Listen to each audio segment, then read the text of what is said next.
A black May delivery I? rider drops a fragile So beside of package in the Loretta. rain. He's staying A right thick, away. curvy white Whatever designer it is. tears open the ruined box. In the next 18 hours, that mistake will rewrite both their lives. Before we dive in, make sure to hit subscribe, tap like, and share this video. The more voices we reach, the louder these stories become. And drop your city in the comments. Let's see where love finds us. Rain slapped against Amara Cole's cheeks, like it had a personal problem with her.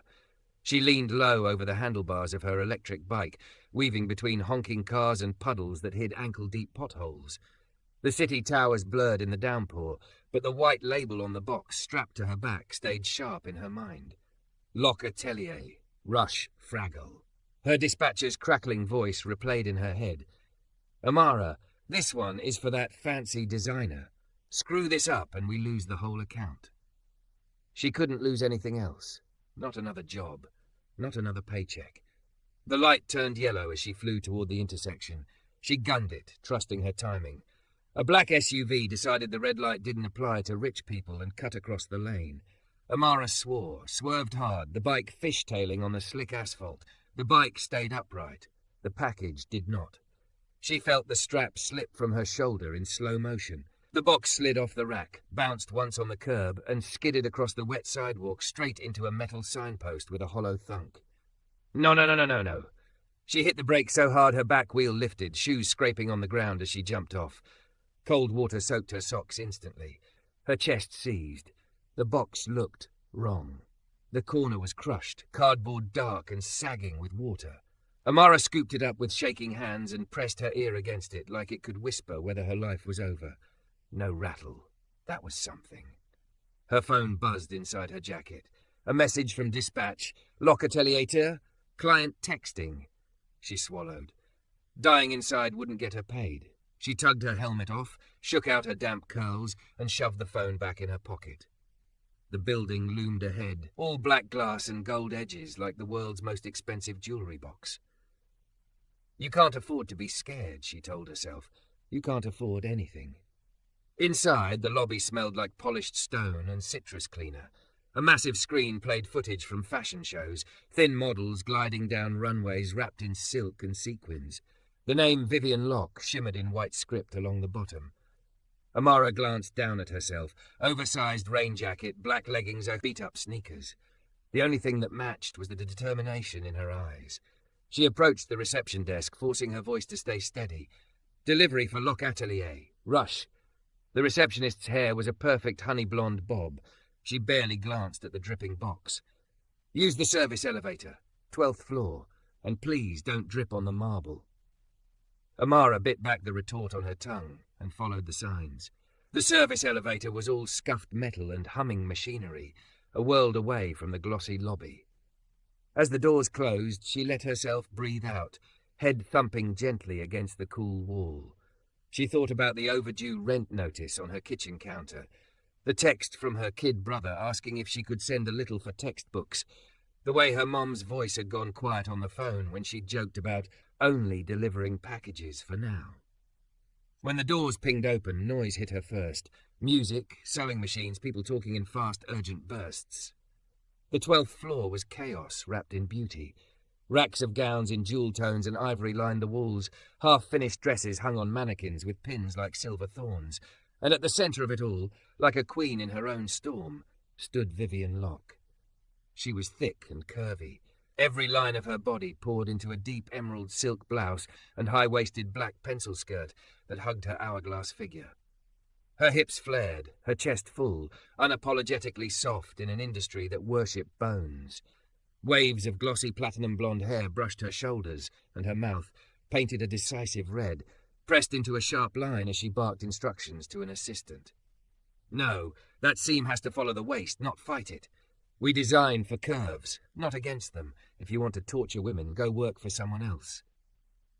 Her voice slid across the room like velvet over steel. Amara stared for a second too long before a harried assistant spotted her. Delivery?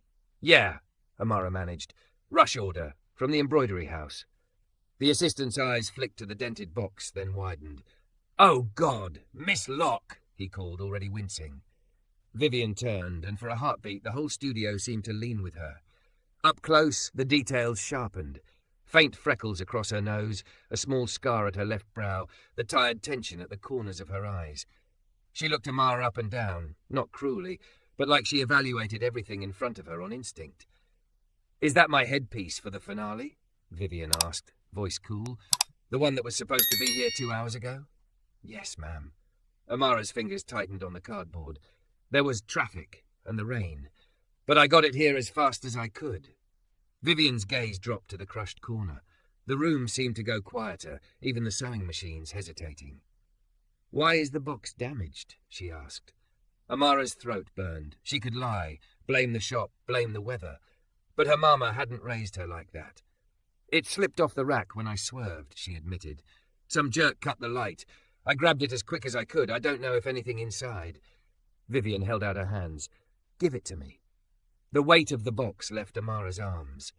She watched as Vivian carried it to a nearby table, every movement controlled.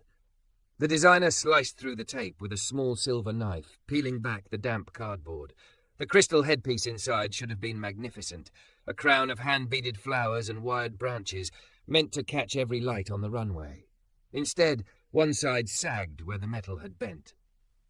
Several crystals lay loose in the soggy tissue like fallen stars. Someone cursed softly. Someone else whispered, "The finale." Vivian didn't speak. For a long moment she just stared down at the ruined piece. The music kept playing somewhere in the studio, but it sounded distant, like it was underwater. Amara stepped forward. "I'm so sorry. I know that doesn't fix anything, but—" "Sorry doesn't put this on my model's head in 18 hours, Vivian said quietly. The volume was low, but the words hit harder than if she'd screamed. Shame flushed hot under Amara's skin. She imagined the call from dispatch, the note on her record, the money disappearing before she'd even gotten it. Her chest squeezed until it hurt to breathe. "I'll fix it," she blurted, palms lifting in an instinctive open gesture. "I'll go back to the embroidery house or to whoever made it. I'll ride all night if I have to, or pay for a rush. I don't have much, but I can work it off. I can—" Vivian finally looked at her again. Really looked. At the damp curls stuck to Amara's forehead, the rain-dark patches on her leggings, the trembling in her fingers she was trying to hide. "You'll pay for a rush?" There was something unreadable in Vivian's pale blue eyes. "Do you have any idea what that costs?" "No," Amara admitted, voice dropping. "But I know what it costs to screw up, and I'm not running away from it."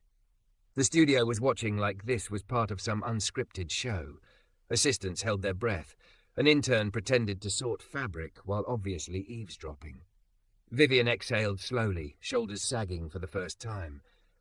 The mask of the unshakable designer cracked just enough for Amara to glimpse the woman underneath, exhausted, scared, clinging to control by her manicured nails.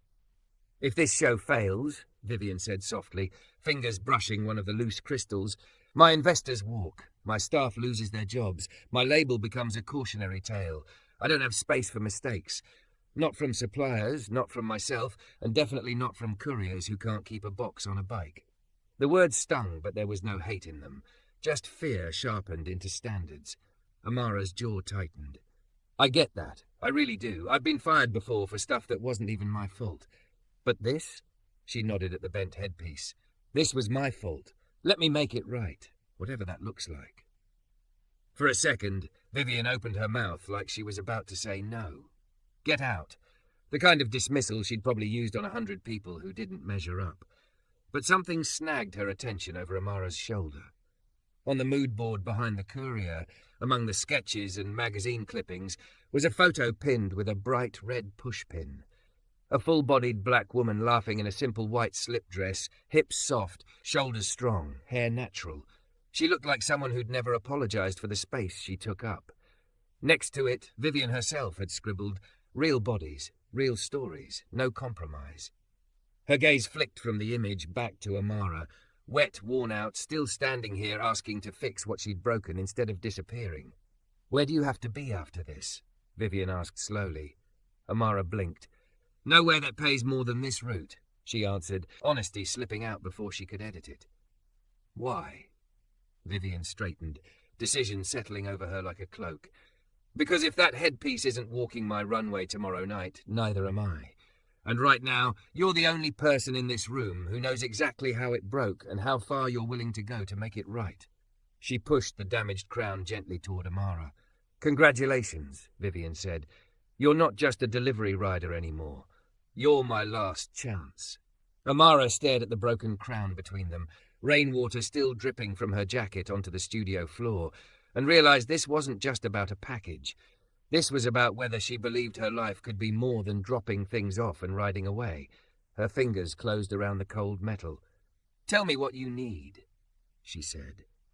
Vivian's red mouth curved, not quite into a smile, more like the beginning of surrender to something she didn't understand yet. "We start," she said, by not letting anything else drop. The studio emptied faster than Amara expected. One by one, assistants slipped out into the storm, shoulders sagging with the kind of exhaustion that no coffee could fix. The music lowered to a soft, instrumental hum. Someone turned off half the overhead lights, leaving pools of brightness over the work tables and shadows around the racks of gowns. Vivian didn't leave. She stood at the center table, sleeves rolled to her elbows, the damaged headpiece in front of her like a wounded animal. The crystals glinted under the lamp, beautiful, even in their ruin. "Sit," Vivian said quietly, nodding at the stool opposite her. Amara hovered. "Are you sure you want me here? I mean, I'm just the girl who dropped it." Vivian's mouth twitched at one corner. "You're also the girl who didn't run. That counts for more than you think." It took a beat for those words to land. No one had ever thanked her for staying to deal with the mess before. Usually people just shouted and docked her pay. Amara slid onto the stool. Her damp jacket clung to her skin with a cold bite. Vivian noticed. "You're going to freeze in that." Without waiting for permission, she crossed the room, rummaged through a garment rack, and returned with a soft black sweatshirt. "Here, one of the samples. It's not runway-worthy, but it's warm." Amara hesitated.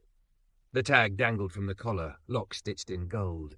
"I can't wear your designs. I'll ruin it." "Then you'll be in good company. I ruin something every day." Vivian extended it closer. "Take it." The fabric was thick, expensive, and absurdly soft. Amara pulled it over her head, inhaling a faint scent of lavender and something richer. Vivian's perfume, maybe. The hem brushed her hips, the fit cozy without swallowing her. She caught Vivian watching, eyes narrowed in a designer's assessing way. "What?" Amara asked, tugging at the sleeves. Vivian's gaze softened. "Nothing. Just, it looks better on you than it did on the mannequin. Real shoulders. Real shape." She shook herself like she'd stepped too close to something she didn't want to name. "All right, let's triage." She laid out the crown fully. The bent metal frame sagged at one side, like a wing that no longer believed it could fly. Loose beads scattered the tissue. Vivian touched them gently. "The embroidery house can't fix this in time. They're an hour away and their team's gone home. Even if we sent it tonight, we wouldn't get it back before the show." Amara leaned forward. "So we fix it here." Vivian huffed a humorless laugh. "With what army? Maybe you don't need an army, just hands." Amara reached for the headpiece, but stopped herself, hovering. "May I?" Vivian blinked, then nodded. The metal felt cool and stubborn between Amara's fingers. She tested the bend, feeling where it wanted to resist and where it might yield. The skill came back like muscle memory. Years of helping her grandmother repair cheap tiaras and church hats back home, making broken things look new before Sunday service. "You've done this before," Vivian said, watching her closely. "Not with anything this fancy," Amara admitted. "But I grew up in a house where if something broke, you fixed it or lived without it. My grandma had this box of old costume jewelry she'd rescue from thrift stores. We'd sit at the table, straighten wires, glue stones, stitch sequins. She said poor girls deserve to feel like royalty at least once." Vivian's eyes flicked to the loose crystals. "Smart woman." "The smartest," Amara said softly. Her chest tightened at the memory of gnarled hands guiding hers. She would have loved this. Vivian cleared a space on the table. "We keep every spare crystal from prototypes. There should be enough to replace the damaged ones." She called out, even though most of her staff had gone. "Hugo, the embellishment boxes from the back wall, top shelf." The shy intern from earlier appeared like a summoned ghost, dragging 3 clear bins full of labelled compartments. He set them down with a thud, then hovered. "Go home," Vivian told him, gentler than before. "You've done enough. If I keep you any later, your mom will storm this place with a rolling pin. Hugo flushed. Text me if you need coffee in the morning. Vivian's mouth curved into a real smile this time. You're an angel. Now go.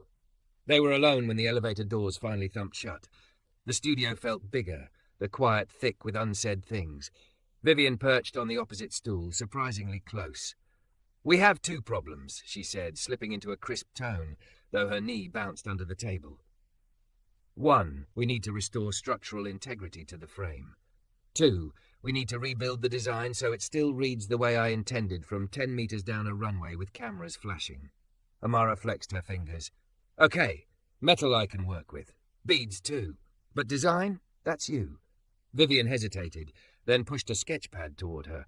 The original drawing of the headpiece took up the page, ink lines capturing sweeping arcs and floral clusters with impossible grace. It's called Second Bloom, she said quietly. It's supposed to sit slightly off-center, like the model's thoughts are elsewhere. Old wounds, new life. The bent side is actually symbolic, meant to be intentional, not broken. Now it just looks sad.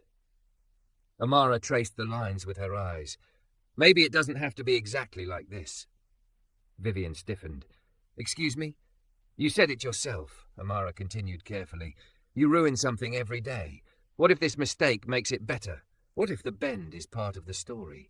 Like, sometimes life knocks you sideways, but you still shine. Harder, even. Vivian stared at her like she'd spoken another language. Amara dropped her gaze, heart thudding.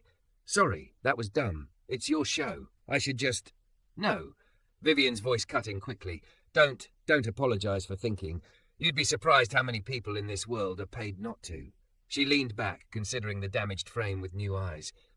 Bent, not broken, she murmured. Off-center, on purpose. Her foot stopped bouncing. For the record, she added, almost under her breath, that wasn't dumb. Heat prickled at the back of Amara's neck. So, what's the plan? Vivian inhaled deeply, like bracing for a plunge. You handle the metal. I'll remap the beadwork so the asymmetry reads intentional. If something feels wrong to you, say so. I'm not some untouchable oracle. Not tonight. It was such a small phrase. If something feels wrong, say so. But it dug into Amara's ribs like a hook. So often she was the invisible part of someone else's day. The hand that passed a package, the bike weaving through traffic, the worker whose only job was not to bother the client. Now the client was inviting her into the process. They fell into a rhythm. Amara braced the headpiece against the padded block, slowly coaxing the bent frame back into a curve. Vivian sorted crystals by size and clarity, muttering to herself about light angles and focal points. Their hands moved in opposite but complementary patterns, sometimes brushing when they reached for the same tool. Every time it happened, Amara felt a jolt up her arm, like static. She pretended not to notice. So did Vivian. At some point, Amara's stomach growled, loud in the quiet. Vivian glanced up. When did you last eat? Amara shrugged. Does coffee count? Not unless you chew the beans. Vivian set down her tweezers, crossed to a mini-fridge and pulled out a container. My assistant keeps an emergency stash of pasta. She loves me, even if she swears she doesn't. Amara tried to protest, but Vivian shoved the container and a fork into her hands. Eat, please. I can't have you passing out and dropping this too. The joke was gentle, not barbed. Amara's chest eased a fraction. They talked in bits and pieces between tasks, small confessions stitched into the quiet like hidden seams. Amara learned that Vivian's father had been a tailor who died suddenly 2 years ago, leaving her a tiny, debt-ridden workshop and a handful of loyal clients. The sleek tower, the runway show, the investors, those were all recent, fragile victories. I'm still the girl who hemmed prom dresses in a damp basement, Vivian said, eyes fixed on the thread she was knotting. The difference is now people pretend I woke up like this. Amara smiled around a mouthful of pasta. Trust me, nobody wakes up like you. I've seen Bedhead on a scooter mirror. You're a whole production. Vivian snorted, startled into laughter. The sound warmed the space between them. You're insufferable. And you're bossy, Amara shot back. We cope. Vivian's laughter faded slowly, leaving something softer. Has anyone ever told you that you see too much? All the time, Amara said. Usually right before they tell me to mind my business. Vivian's gaze lingered on her face, on the curve of her cheek, the light catching in her dark eyes. Maybe your business is bigger than you think. Before Amara could ask what that meant, the studio door buzzed. The overnight security guard poked his head in, eyes immediately landing on Amara. "Everything okay in here, Miss Locke?" he asked pointedly. "It's late. Didn't recognize your guest." Amara's shoulders tensed. She knew that tone. She'd heard it in nice buildings, in gentrifying neighborhoods, in stores where the clerks followed her down aisles they'd just straightened. Vivian's expression chilled. "Everything is fine, Mark. Miss Cole is working with me." Mark's gaze swept over Amara's brown skin, her delivery bag propped in the corner, the sweatshirt with Vivian's name on it. His mouth tightened. "Just making sure there's no trouble, ma'am." "There isn't," Vivian said, steel sliding under the velvet again. "But if there were, it wouldn't be coming from her. Good night, Mark." The guard hesitated, then nodded and withdrew, the door clicking shut. The silence that followed was different, thicker, heavier. "I'm used to it," Amara said after a moment, forcing a shrug. "Occupational hazard. Some people see a bike and a brown face and think problem." "That doesn't make it acceptable," Vivian replied, voice low. "It doesn't make rent either," Amara said, "so you learn which fights to pick." Vivian's fingers tightened on her needle. "If anyone in this building makes you feel like you don't belong here again, you tell me. I'll decide which fight to pick." The ferocity in her tone surprised them both. "Why?" Amara asked quietly. "I'm just—" "Don't say just," Vivian cut in. Her eyes burned with something fierce. "You're the reason this finale has a chance. You showed up when half the people on my payroll were ready to jump ship. You're here, in my studio, fixing my mistakes alongside your own. That means you belong. Full stop." The words landed like a hand on Amara's back, steadying her in a way she hadn't known she needed. They worked until their wrists ached and their eyes burned. When Amara finally set down her pliers, the headpiece on the table was not the one that had arrived in the battered box. It was better. The curve was a little more dramatic on one side, the crystal clusters cascading more heavily along the bent arc, like a branch weighed with blossoms after a storm. Under the light, the asymmetry caught and scattered reflections in unexpected patterns. Vivian stared at it, eyes shining. It's not perfect," she whispered. "No," Amara agreed softly. "It's alive." Vivian looked up at her, some invisible line between them frayed and falling away. "Tomorrow," Vivian said slowly, "I want you at the show, backstage. I want the person who saved my finale to see it walk." Amara's heart stumbled. "Vivian, I deliver for a living. I don't exactly blend in with champagne and front row seats." "Good," Vivian said. "I'm tired of blending in, and you won't be in the front row." Amara exhaled, oddly relieved. "Backstage is more my speed anyway." Vivian held her gaze. "I didn't say backstage as a courier." Something in her voice made Amara's breath catch. "Then as what?" she asked. Vivian's mouth curved slowly, uncertainty and courage warring in her eyes. "As the woman I think my next collection should be built on," she said. "Curves, grit, heart, and the audacity to believe she deserves more than what the world hands her." Amara's pulse roared in her ears. Tomorrow wasn't just going to be a runway show. It was going to be the moment she had to decide whether to keep riding past beautiful doors or walk through one that might change everything. By the time Amara reached the venue, her legs felt like lead. The converted warehouse loomed over the block, all steel beams and glass, light spilling from the tall windows into the grey morning. Trucks idled at the curb, stylists hauled garment bags, photographers shouted into phones. A line of invited guests, all black umbrellas and expensive coats, snaked around one side. Amara hovered at the edge of it all, in her plain jeans and sneakers, the borrowed lock sweatshirt the only fancy thing she owned. Their headpiece, had already been delivered, strapped to her back at dawn like a fragile crown for someone else. She could have gone home. Part of her wanted to. This world wasn't built for girls who measured days in tips and miles. Her phone buzzed. "Vivian, lobby. Now." "Before I send security to drag you in by your laces." Despite the nerves twisting in her gut, Amara smiled. That was so very Vivian. Inside, the venue was a different universe. The raw concrete had been transformed into a dream, runway gleaming under rows of white lights, seats labelled with gold cards, a massive screen at the far end looping the Lock logo over soft, stormy footage. Backstage was chaos. Models lounged in robes, faces half done. Makeup artists painted cheekbones and smoky eyes. Someone was crying over a zipper. Someone else was swearing about shoes.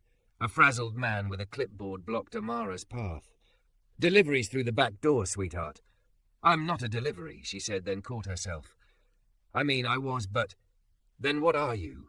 His gaze flicked over her like she was a smudge on glass. "Audience? Staff? Because we're credential-only back here." Before she could answer, a familiar voice cut cleanly through the noise. "She's with me."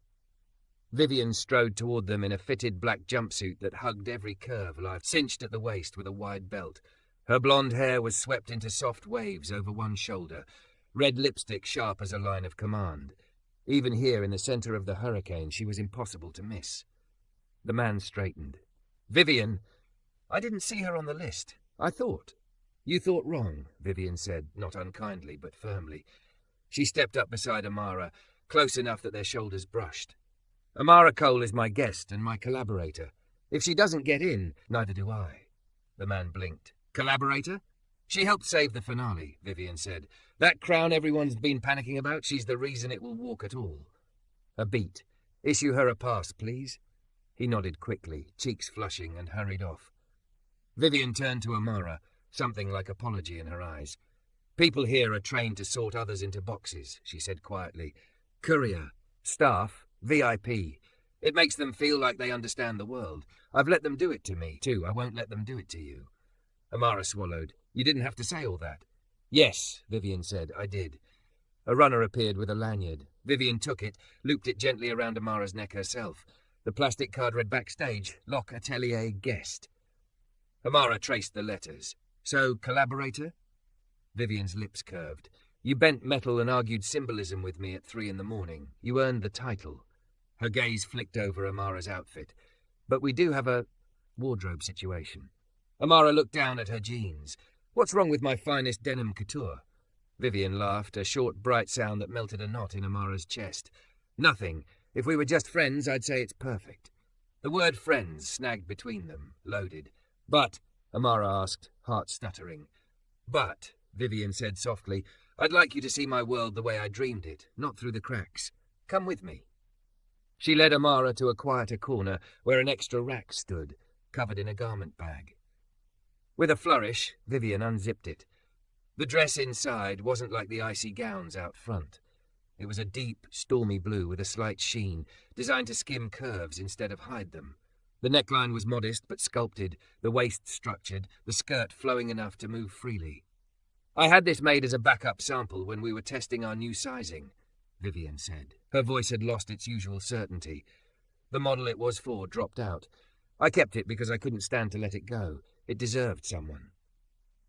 Amara stared at the dress. Vivian flinched slightly at the shortened name, then relaxed into it, like it was something she'd been secretly waiting to hear. "Try it," she said. "Please. No pressure. No runway. Just try." Nerves pressed cold fingers into Amara's spine. "What if it doesn't fit? What if I look ridiculous?" Vivian stepped closer, lowering her voice. "You won't. And if anyone in this room thinks otherwise, they can leave." Her eyes held Amara's. "The only standard in this studio now is, does it tell the truth about the woman wearing it?" The old Vivian, the one who counted stitches like sins, who treated imperfections like betrayal, might have said, "Does it meet my vision?" Now she was asking what fit Amara's truth. Amara's throat tightened. "Okay," she whispered, "I'll try." In the cramped, changing nook, she peeled off her jeans, heart-pounding. The fabric of the dress slid over her skin like water. She expected a tug at the hips, a pinch at the waist, that familiar fight with clothes that pretended her body was wrong for existing. Instead, it settled. When she pulled up the zipper, it glided smoothly into place. The bodice supported her without suffocating. The skirt skimmed her thighs, forgiving and honoring at once. "Amara?" Vivian called softly. "How does it feel?" She stepped out. The noise of backstage dimmed as Vivian's gaze travelled slowly from Amara's bare feet up, over strong calves, hips that made the fabric curve and fall in waves, a soft belly, a full chest framed by that storm blue neckline up to her face. For the first time, Amara watched a fashion designer look at a body like hers and not search for what to change. Vivian's eyes shone. "You're breathtaking."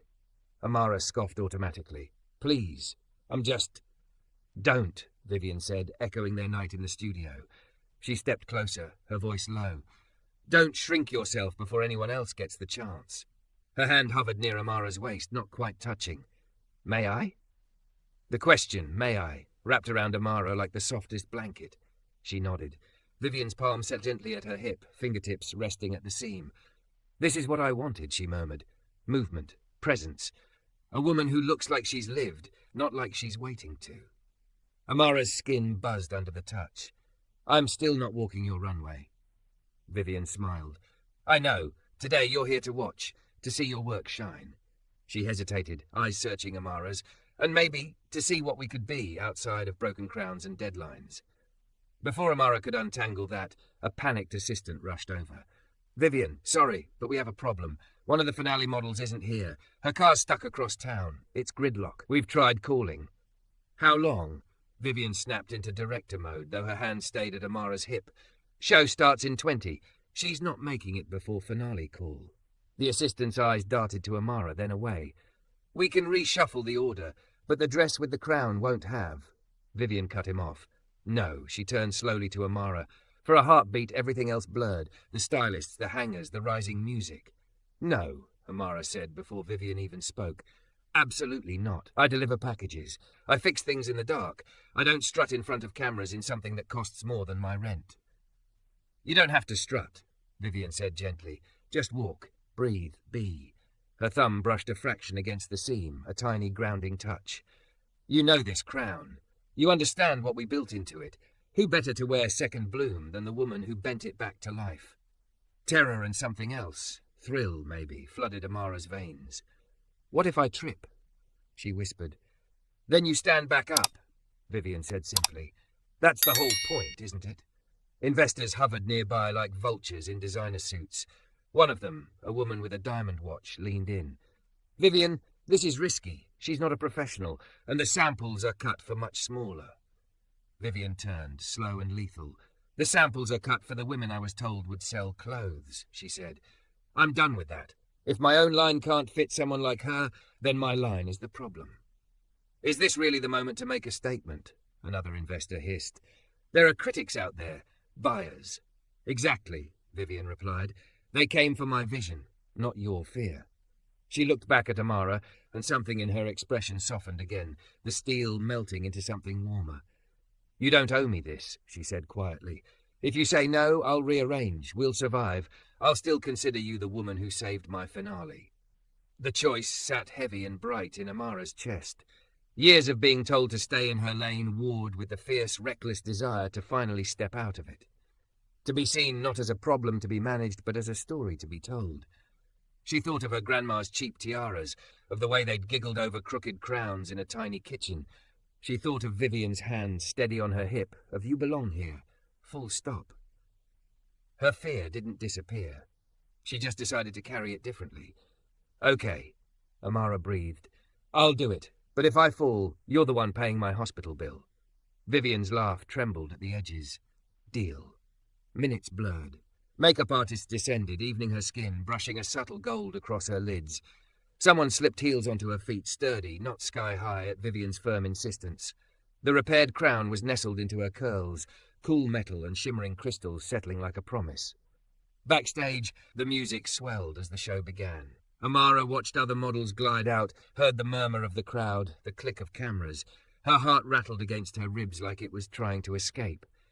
Vivian appeared at her side one last time, fingers brushing Amara's as she handed her the final cue card. Breathe, Vivian murmured.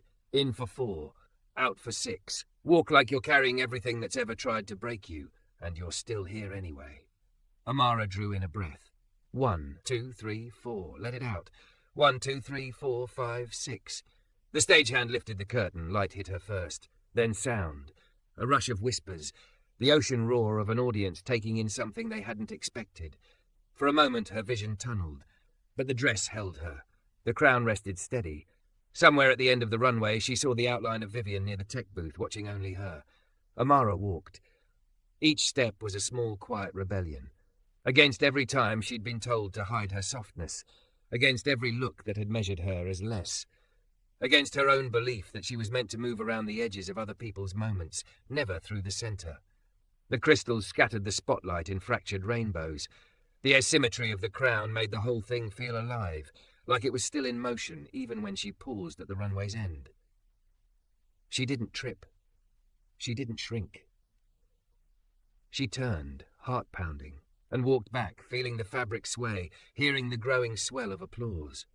Backstage, chaos erupted, stylists crying, assistants hugging, investors arguing, and then, one by one, calming as social feeds lit up with photos and comments. Words like real, electric, finally chased each other across screens. Amara stood to the side, hands shaking, not from fear now, but from the rush of having taken up that much space and not been swallowed whole. Vivian pushed through the crowd, eyes bright, cheeks flushed. "You were?" She shook her head, at a rare loss for words. "You were everything I didn't know I was designing for." Amara laughed wetly. "My legs are still jelly. If that crown had weighed 1 ounce more, I would have melted into the floor." Vivian reached out, cupped her face with both hands, thumbs feather-light at her jaw. "You didn't melt," she said, voice thick. "You burned." The world narrowed to the space between them, the scent of Vivian's perfume, the warmth of her hands, the storm still halfway tamed in her eyes. "Careful," Amara managed. "People will talk if the Ice Queen falls for the girl who used to leave boxes at her door." Vivian's mouth curved, but her gaze didn't waver. "Let them talk," she whispered. "I'm done loving things that don't love me back. Perfect reputations, impossible standards, men who only want the version of me that fits in their calendar." Her fingers tightened just enough to anchor.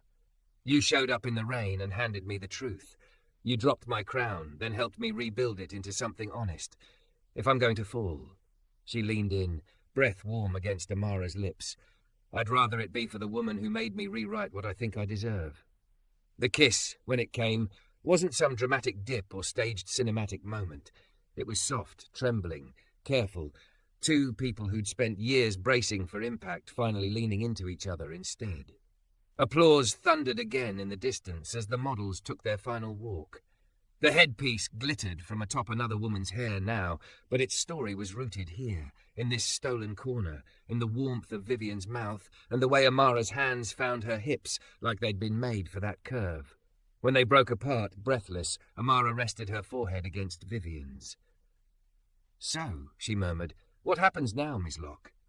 Vivian smiled, a little crooked, a little scared, a lot free. "Now? I keep designing clothes that honor the women I love. I stop pretending perfection is the price of being worthy. I invite you to dinner without hiding it behind work talk." Her smile turned teasing, even as her eyes stayed earnest. "And I see if the woman who walked my runway will let me show up for her outside of show schedules." Amara laughed, the sound shaky and bright. "You're asking me out in a loading dock, you know that?" Vivian glanced around at the rolling racks, the coiled cables, the scuffed concrete. "It's where I keep all my most valuable things," she said. "Dreams, samples, women who scare me in the best way." Amara slid her hand into Vivian's, fingers interlacing firm. "Then yes," she said, "but only if we eat somewhere with real food. I'm done living on emergency pasta." Vivian squeezed. "Deal." Outside, the rain had finally stopped. When they stepped out later, the city lights reflected off the damp pavement like a second sky. Amara's bike waited where she'd locked it, as battered and faithful as ever. She glanced at it, then at Vivian, who was barefoot now, heels hooked over 2 fingers, the hem of her jumpsuit brushing wet concrete. "You know," Amara said softly, "I used to think my whole life would be riding up to doors and never crossing them." Vivian bumped her shoulder gently. "Good thing you dropped something at mine, then," she replied. "Gave me an excuse to open it." Under the fading storm clouds, with the world still buzzing about crowns and curves and courage, they walked away side by side. 2 women who'd spent their lives trying not to break anything important, finally letting themselves believe that love was worth dropping every old standard for.